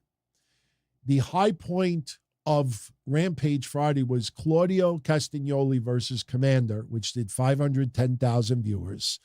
The low point of Friday's Rampage was a tie. It was Shawn Spears versus The Blade, the hype for the Owen Hart tournament, and Hikaru Shida versus Taya Valkyrie. They both did 427,000 viewers. So all that hype for Rampage 100, and you had the Elite on there, and it did 368. SmackDown Friday. All right, this is interesting. SmackDown Friday did 2,561,000 viewers. That is down from the week prior. Well, actually, it's slightly up from the week prior's 2,510,000. They were up 51,000 viewers, so not a bad number. Here's where it gets fascinating. The high point of Friday SmackDown was the Tribal Court, the trial of Roman Reigns. That did 3,077,000 viewers. By far the biggest quarter in recent memory. I don't remember another time where it broke 3 million any time recent. That quarter did 3,077,000. You want to be blown away? The low point of SmackDown was AJ Styles versus Karrion Kross and the women's segment. They did 2,361,000 viewers. In a matter of 30 minutes, they lost 716,000 viewers. Let that sink in a little bit. The trial of Roman Reigns, obviously everybody is glued to it. But as much as we thought those segments were awful and how they treated them, fans were just turning it off. Like, imagine a quarter, 25%. 700,000 fans. Some shows don't get 700,000, period. 700 plus thousand fans tuned out of SmackDown within 40 minutes. That tells you a lot. We don't have Collision's rating yet. That should come out tomorrow. I'll talk about it on Wednesday Night Dynamite. and Stone Cold takes on America. Last week, it did 181,000 viewers, down from the week prior's 200,000. So his number's down a little bit. All right. Before I give you a little history preview, theme parks and things with Johnny with a 5 spot. Thank you, Johnny. DT, doesn't Cody look like he's the A in American with that angle? Yeah, he does. He's got it. I'm telling you, it's not going to get old because the storylines won't let it get old. You know, when he's, the fascinating thing right now that nobody's talked about, I'll admit I haven't talked about it either. None of you have talked about it. Has anybody talked about it? What's going to happen with Cody after Brock Lesnar? Who's going to get a feud with next? Is Bobby Lashley going to show up and take him out? Who's going to, I'm not saying it's going to happen. I mean, what happens with Cody Rhodes? Because obviously it's too soon to have him interact with Roman Reigns. So it's going to be interesting. Randy Orton's not a bad idea. That would be something. But Randy Orton coming back, RKO to Cody. All right, maybe. That would be out of nowhere. So we'll see. We'll see. Yeah, Bobby Lashley is on SmackDown, so what does that mean? We had people go in one brand and the other before. Didn't somebody recently show up on Raw? And people were like, oh, I thought that person was drafted to SmackDown. They're all under the WWE banner. If it's a good storyline, I don't think anybody's going to complain. People like, shame on you. That person's Raw. Why is they on NXT? Why are they on SmackDown? It's not a big deal. And anyway, WWE could simply say, oh, they did a trade. They want to put somebody on a different brand. They have 1,000 ways to do it. So, okay. What I decided to do this week, because I didn't want to bore anyone with reading the synopsis from the history shows, because not everybody checks out the history shows. What I decided to do instead, I just decided to grab a bunch of photos from This Week in Wrestling History, this week's episode, and they're random order. So as they pop up, I'm going to just tell you this is part of this week's episode. As you see, this is Black Saturday, Dark Saturday, whatever you want to call it. That is when people tuned into TBS expecting to watch NWA wrestling, and you got Vince McMahon and the World Wrestling Federation. And they actually took over. Didn't they actually call it World Champ? Yeah, they did. Look at the background. World Championship Wrestling. And then Vince sold it back to Turner, I think, for like $1 million, or the Crockett's actually. And then that funded WrestleMania. So maybe it was Black Tuesday. Whatever it was a memorable moment in wrestling history. So we cover that. I think I even have a clip of Jim Cornette talking about that. The Ultimate Warrior made his WWF Black Saturday. Thank you, Roderick Howard. I should have stuck with my original choice, right? Ultimate Warrior made his WWF debut, and yes, he was called the Dingo Warrior at the time. That is actually a screenshot from his original debut match. What else happened this week in wrestling history? Obviously, we don't cover, everything in photos. We'd be here for 2 hours. The steroid trial. Vince McMahon, on trial for steroids in the 90s. And his lawyer, Jerry McDivitt, who I used to call Jerry McDipshit, he's retiring this year. So he's been the lawyer for Vince McMahon for 40 years? Remember that old intro? For over 50 years, the leader in sports entertainment. It's kind of like for over 40 years, that schmuck lawyer. That Vince, I actually think he's great. He's very, very smart. I mean, you see what he got Vince out of over those decades. You wouldn't want him as your lawyer, let's be honest. I would choose him as my lawyer. But yeah, steroid trial in full-blown. Oh, what is this? Oh, yes. Steve Austin was taking on Owen Hart and the British Bulldog for the WWF tag titles. We didn't know who his mystery partner was, and it ended up being Dude Love, if I remember correctly. And they won the tag team championships. So we'll cover that. What else? Oh, look at that. CM Punk making demands for Vince McMahon. I want my own ice cream bars, you asshole. He ended up getting them, too. So, yeah, CM Punk, Vince McMahon, a little interaction this week in history. Shane McMahon, what is that about? This is the start of the Alliance storyline. This week in history, ECW reformed. Tommy Dreamer, I think, made his WWE debut outside of the Raw appearance leading up to Barely Legal. Vince McMahon, who owned WWF at the time, went to Shane McMahon, who owned WCW at the time, he owned WCW. And what happened was when ECW reformed, Vince wanted Shane help. So with WWF and WCW together as one, they could knock ECW out of business. This was the beginning of the Invasion storyline. Unfortunately, by the end of the night, Shane McMahon turned on his father and joined up with ECW, hence the alliance, WCW and ECW.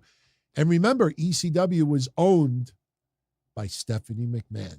Remember that goofy beanie that she had with the ECW logo? I hated that. That's probably the worst part of the whole storyline. I don't care how good she looked in that ring. Them playing off that she's the owner of ECW. Oof. They definitely triggered a lot of people. This week in history, Eric Bischoff, the new Raw general manager. His name is Eric Bischoff. That happened this week in wrestling history. Very cool. How many photos we got here?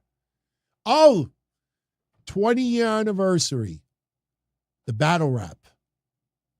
Kurt Angle versus John Cena. Didn't the SmackDown referee do the beatbox that night? Remember that?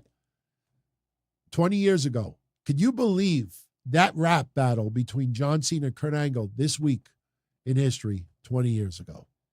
I have no notes in front of me. I'm just looking at the pictures and reacted to it. So it kind of brings back memories. Well, we saw that before with Vince. Let's keep going. Okay. Bray Wyatt, this week in history. Last week was the 10-year anniversary of the Wyatt family debuting on Raw. This week is the anniversary of Bray Wyatt debuting in NXT. Pretty cool. Bray Wyatt, NXT debut. We cover it this week in wrestling history.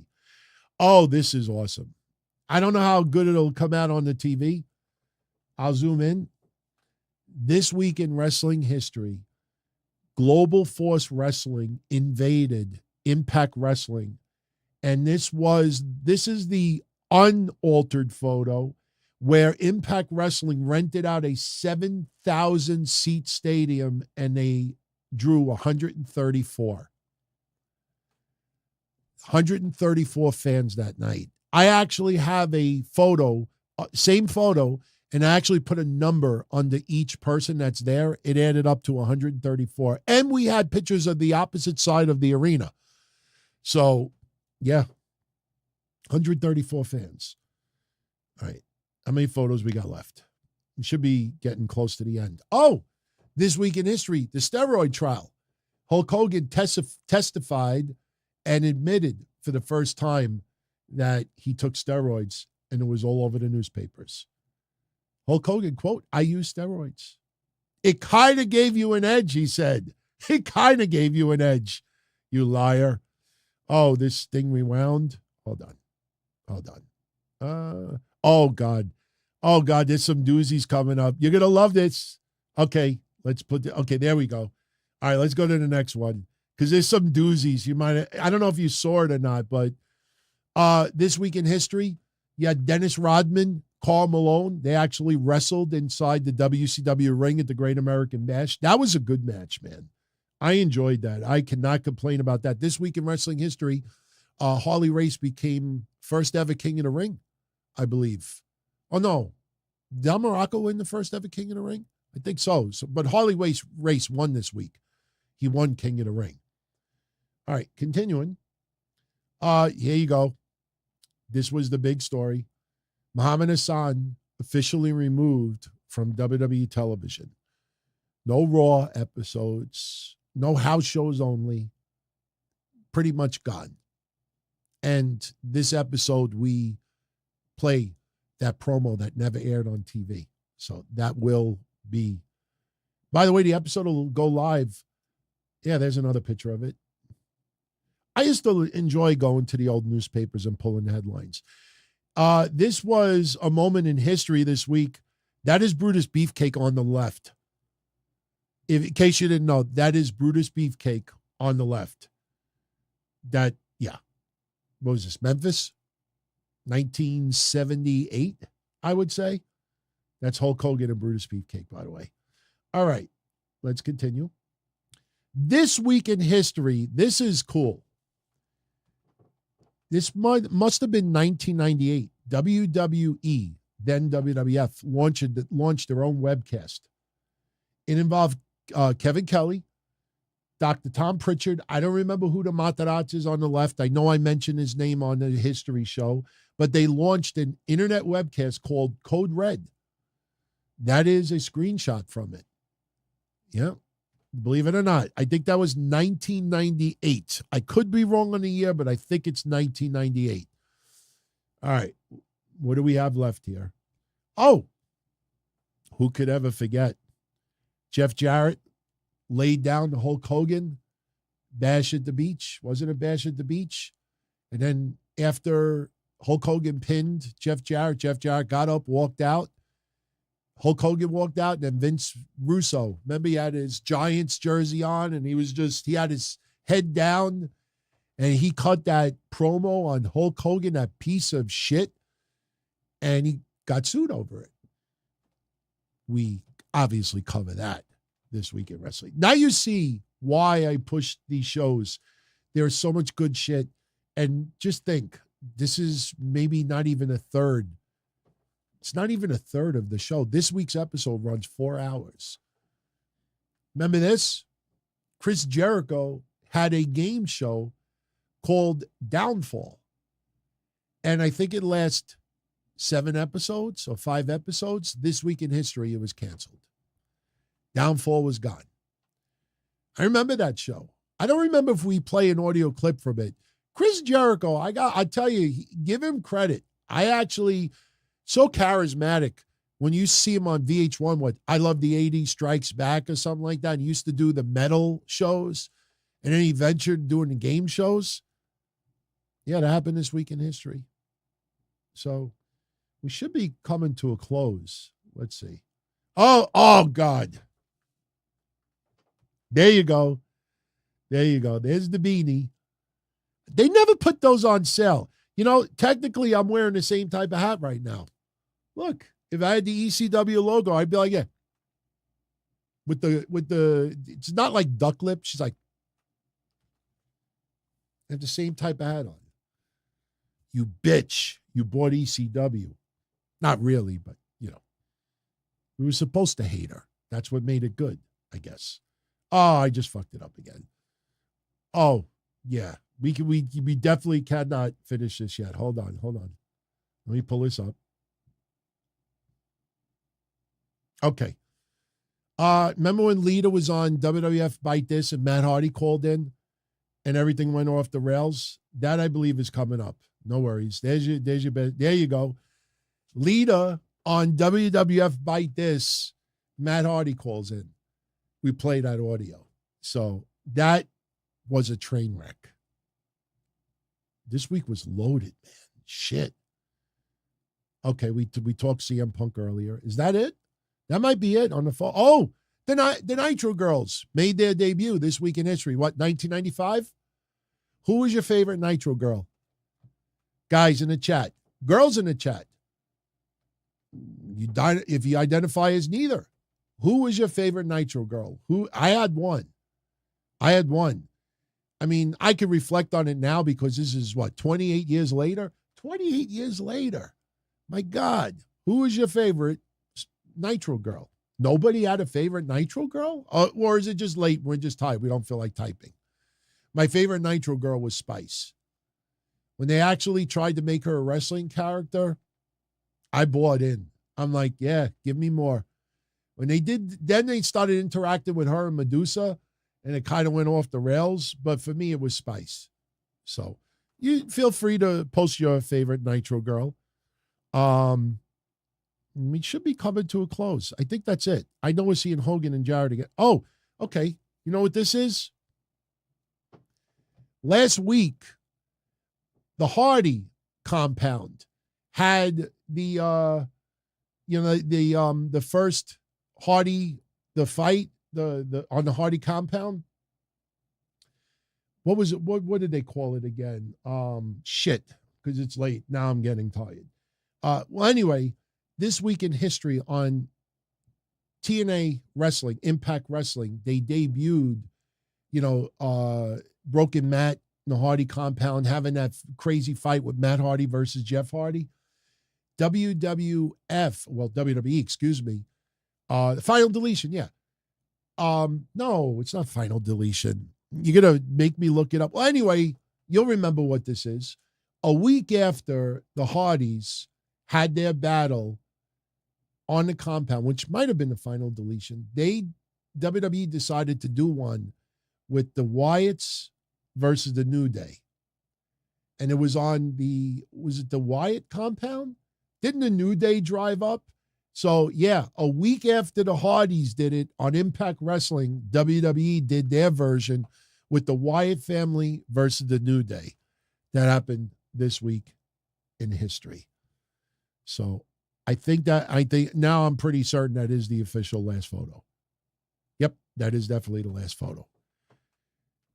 Little couple of kinks as we went along the way, but first time I've done it that way.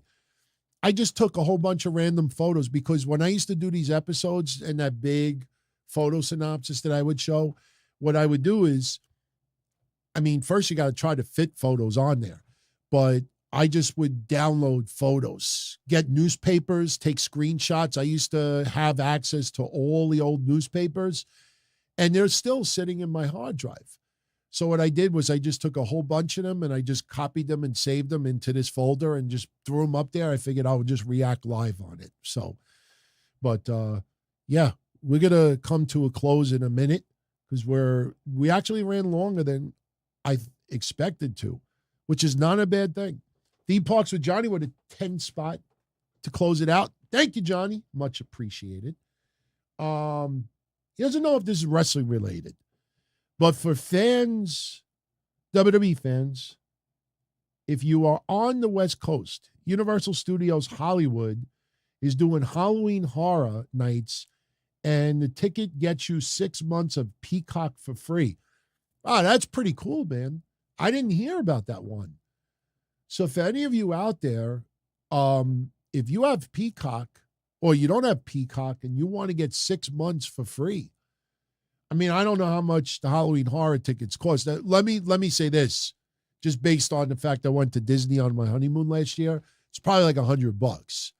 So it's not like you're going to buy that so I can get 6 months of free of Peacock. If you happen to be going to Universal Studios Hollywood, and you want to see Halloween Horror, pick up a ticket because you'll get 6 months of Peacock for free. That's not bad, man. What happens if you buy the ticket, get the code for the 6 months free, and then you cancel the ticket? Because when I went to the Halloween night, it rained. And the tickets we originally had, we canceled them. We got our money back. And then 2 nights later, we ended up buying other tickets and we went. I wonder if you could cancel your tickets, get the 6 months free. I wonder if they would void. I don't think you can, because what do you think Universal Studios Hollywood is going to contact Peacock and say, pull his membership. He canceled this code. I wonder if they give you a discount code. That must be. So, I don't know. There's always ways to scheme. You all should know that. Not supposed to, but I'm not telling you anything you're not supposed to know. So, all right, everybody. Thank you, Johnny, for that again. And thank you all for joining me live. Much love as always. If you enjoyed the show, you know what to do. You know the routine here on YouTube. You could watch a cooking show. You could watch a funeral show. You could watch coverage of a shooting. You could watch a true crime thing. You could watch somebody putting on makeup. You could watch a wrestling show. You could watch a boxing show. You could watch a political debate. And at the very end of every show or during the show, if you like it, subscribe, hit that reminder and this and that, and hit the like button and tell people. So, yeah, it pertains to me as well. And don't forget, and I got to clarify something tonight. And I thank few of you who brought this up over the weekend. Never crossed my mind. When I say to all of you out there, make sure you download the audio episodes, DonTony.com, because that's the lifeline of what I do. You don't have to go to DonTony.com. If you enjoy the audio shows on Spotify, iTunes, Google Play, Amazon, anywhere, iHeart, that's the same thing. So if you access the audio shows on a specific platform, that's just as good because they pull the episodes from my site. They pull it from BlueWire.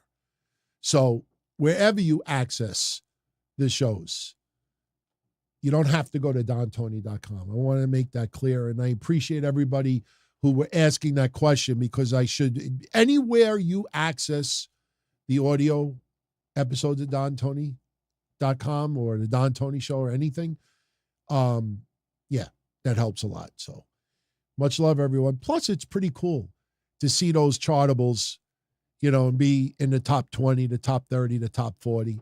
You know, they don't include video. That's the thing that sucks. You know, they don't include video. So that obviously hinders the numbers. But, all right, I'm out of here. So if you're part of our Patreon family, you are welcome to join Kev and I tomorrow night live.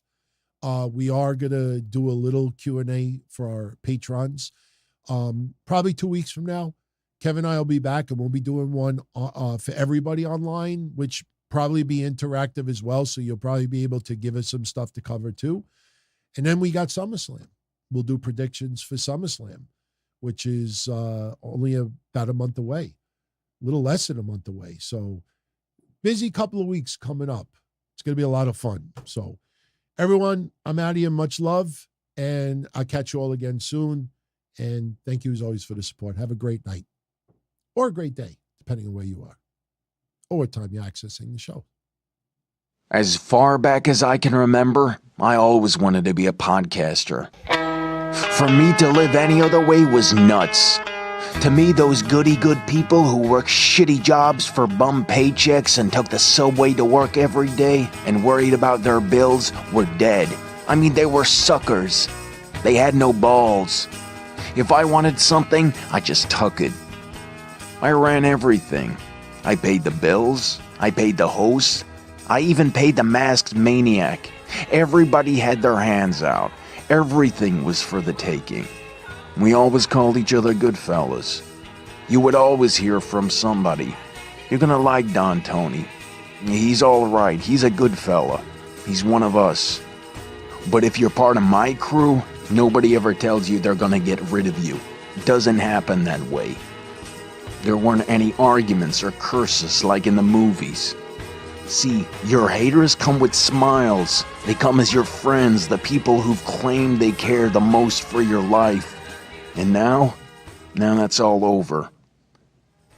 And that's the best part. Today everything is different. There's lots of action.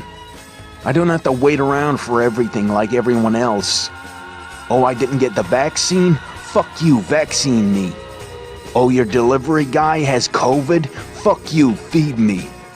Right after I moved here, I ordered egg noodles and ketchup, and I got spaghetti with meat sauce. I'm no longer an average nobody, while they get to live the rest of their lives like a bunch of schnooks.